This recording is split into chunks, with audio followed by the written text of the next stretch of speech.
What up, YouTube? Tim is here. Now, since this month I do my reviews for past October films, here is my review for the 2000 anime film Digimon the movie.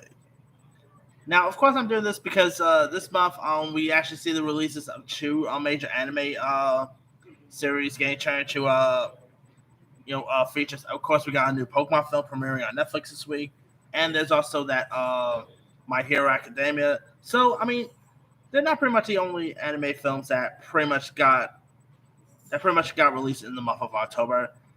That, of course, goes to the Digimon movie, which pretty much premiered all the way back on October 6th, 2000. I mean, this movie literally turns. Yo, I kid you not, this movie literally turns 21 today. Yeah, last year it turned 20. This year it turned 21.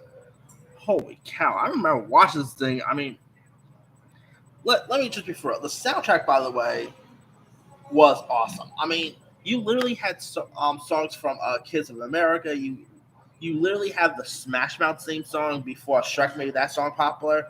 That's right, the Smash Mouth theme song. All that was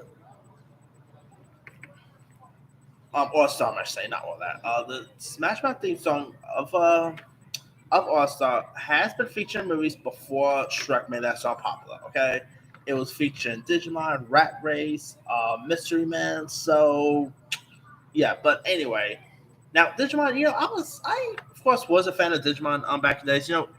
My three go-to animes back in the days was of course Pokemon, Yu-Gi-Oh, and Digimon. And I used to get kick out Digimon all the time. Of course, Digimon first premiered pretty much in the U.S. I should say in 1998 or 99 if I'm not mistaken. Then of course it didn't become like popular as let's say Pokemon or anything like that, but it still blew up to a massive fan base because of course they were studios were trying to capitalize on the success of Pokemon and the fan art of Pokemon. So they decided to give us something like another Pocket Monster based series, which was of course Digimon, and so they decided to give us a Digimon movie, which I thought was pretty good. I thought this movie was awesome. The animation is really cool. I mean, the animation is very like I always like how the animation in the movies are so different than the animation in the show. You know, and I don't think they did a great job here.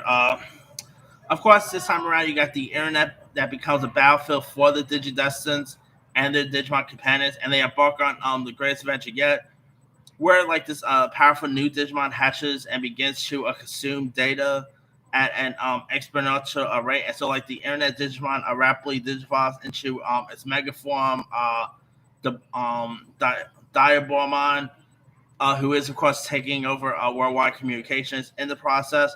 And so, like with time also running out, the efforts of the worldwide network of the kids plus the new Omega Digimon hero named Onamimon stand in the way of the global disaster here.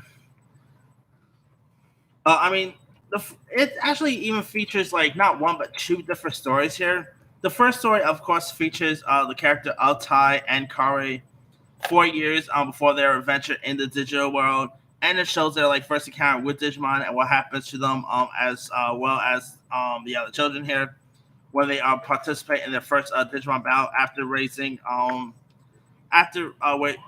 the quickly growing Koromon. And of course, young Kari ends up pretty much seeing the egg on the computer screen in their house, which turns out to be a digit egg, which later hatches into Bodamon, and Kari pretty much claims that Willis also receives his own digi egg at pretty much the point here. And so, of course, Bodamon will later evolve into Koromon and then Agumon, who, of course, goes out to become Greymon. So, yeah, of course, Greymon pretty much isn't that strong to beat Paramount, and it's also knocked out in one part. And so Tai, of course, grabs Kari's whistle and pretty much wakes up Greymon.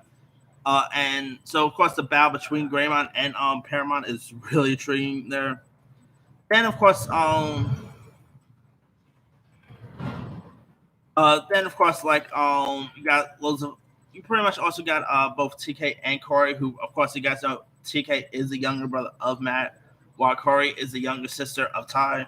And so this time around, they now are grown up, so they pretty much face like pretty much you got Kari who pretty much says something, and the attention also turns out that Willis and Terramon, who engages in a battle with Ngigomon, who keeps telling Willis to like go back and also loses. So yeah, of course it's pretty much is similar to the it's pretty much similar to the series and all. And I gotta say, Digimon the movie was always one of my favorite. I mean, they did do like other Digimon films as well, which were okay to be honest, yeah, but nothing beats the pretty much the original 2001. The animation was really cool. The film was, of course, from Fox Kids because the show did premiere on Fox. So, pretty much, if you want to be skeptical about this, yes, Digimon is now a Disney series. Since, if you guys don't know, Fox belongs to Disney now. So, that means pretty much Disney could actually do something Digimon related if they want to. But anyway, now the film also had more than 40 minutes of scenes from the original Japanese film. I mean, I never really seen like the Japanese version. I mostly saw the English dub because I'm more really into like the English dub to be honest. Yeah, when it comes to animes, I know there's some people who actually do prefer like. I know there are some people who do prefer like the subtitled dub, which is cool, but I'm more into like the English dub, whether it's like English dub to Yu-Gi-Oh, whether it's English dub to Pokemon, But anyway, so yeah, I mean, yeah, of course the voice cast. Come on, you got Joshua Seth voicing Ty. I always love these, these iconic characters. Whether it's other character Matt, Izzy, Sora, Joe, Mimi, always still loads of scenes. Of course, the Digimon here in question here. You got Agumon, Gabumon, Tentomon, Gamoramon. So yeah, some really intriguing. You got some really intriguing, characters here. Uh, I mean, of course, we have seen like other anime series get pretty much the feature film stuff. Obviously, most notably Pokemon the movie, Yu-Gi-Oh the movie, etc.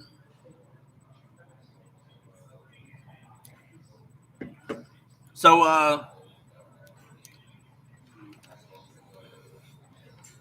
yeah, I really thought this was really cool. Of course, you had a really cool, pretty much a really cool villain here, which was pretty much Wendigomon, who is also known as Kokomon in the American cut, and he's a really cool villain. I mean, the Digimon films or series, I should say, always had some really cool villains around, and this is definitely the cake. I mean, I've always loved the Digimon movie. I used to watch it as a kid tons of times. It's been a while since I've seen that. I wonder if Disney Plus will actually I wonder if this thing is even on Disney Plus. Yeah, not sure if it's. I mean, I'm hoping this thing gets on Disney Plus because it's technically a Disney movie now since it is a Fox product. So yeah, but that's of course you also had the iconic Digimon theme song, which the Pokemon theme song is always cool, but I do always adore the Digimon theme song. I mean, I used to rock out that theme song tons of times. But anyway, yeah, Digimon the movie. I mean, come on, you literally have one Digimon, one of the main Digimon, literally dancing to Smash Mouth All Star. What more could you ask for there? But that aside, if you guys have not really seen Digimon the movie, give it a go. You might either enjoy it or you might not enjoy it. Anyway, let me lead you guys. Have you ever seen Digimon the movie? Were you a fan of it? Were you not a fan of it? Were you ever a fan of Digimon in general? Drop comments below. Don't forget to like, subscribe, hit that bell for more notification. This is Henry signing off.